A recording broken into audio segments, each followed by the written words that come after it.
facts are the same as they have been from the very beginning of these questions being raised. And most importantly, I never sent classified material on my email, and I never received any that was marked classified. So I'm going to let whatever this inquiry is go forward, and we'll, await the outcome of it.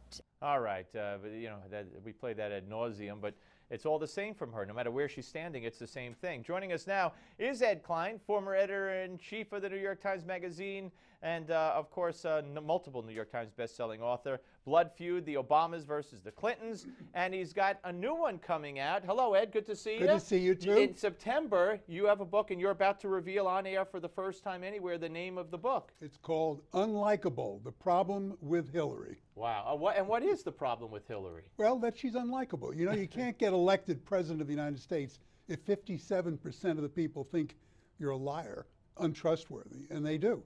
And what I mean, is it? But you wrote that book and you had that title, I would assume, before this email scandal. I did. So what makes her, in general, withstanding what's going on now, so unlikable? People don't feel that she's sincere in what she says, that she's scripted, that she is never spontaneous, that what she's saying, there's something always behind what she's saying, and that there's a calculation about her.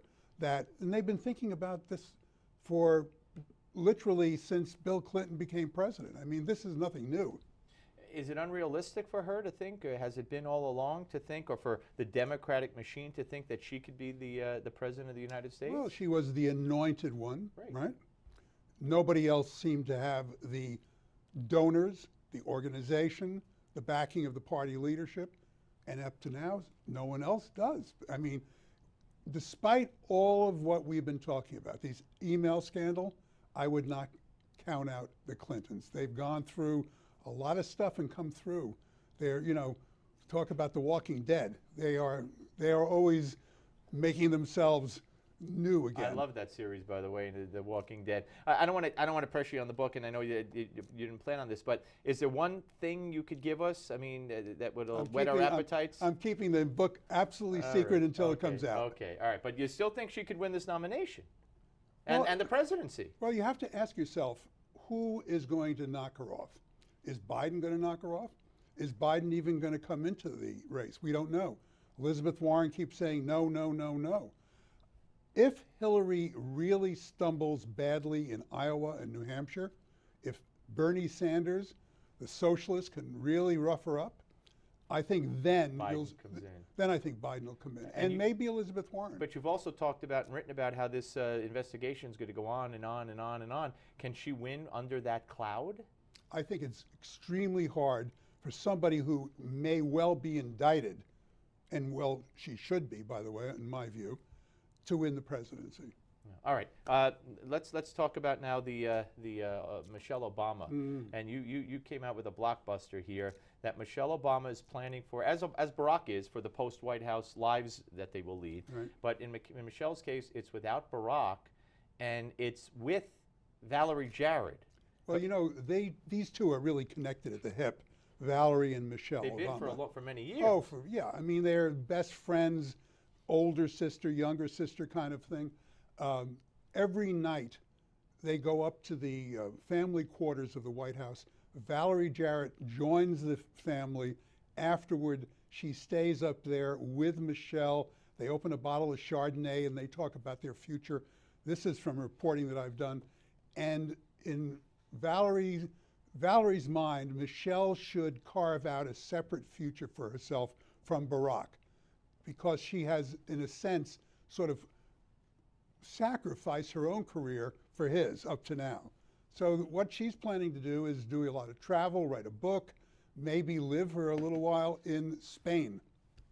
Okay, so together? I mean, are they going to be? Yeah, they're talking about doing this together. Now, is she married, Valerie Jarrett? Valerie Jarrett is divorced. Okay, there's nothing sexual. Oh, that's what I mean. I just want to get that clear. I know a lot of people ask me that question. Yeah. No, there's nothing sexual at all. Okay, so the marriage, so that would imply that the marriage of Barack Obama and Michelle Obama right now is in trouble. I wouldn't call it in trouble. I would say that under the pressure of being in the White House, instead of them actually coming closer together, they've drifted further apart. And so do you foresee a divorce when No, I so they don't. would still be married? What about the girls? Well, I think that, they would come together for the kids when, Well, where would when the that kids was be if necessary. she's in Spain or France? Well, probably in college, because they're of college age. Yeah. Interesting stuff. Now, what about Donald Trump? Is he going to win this nomination?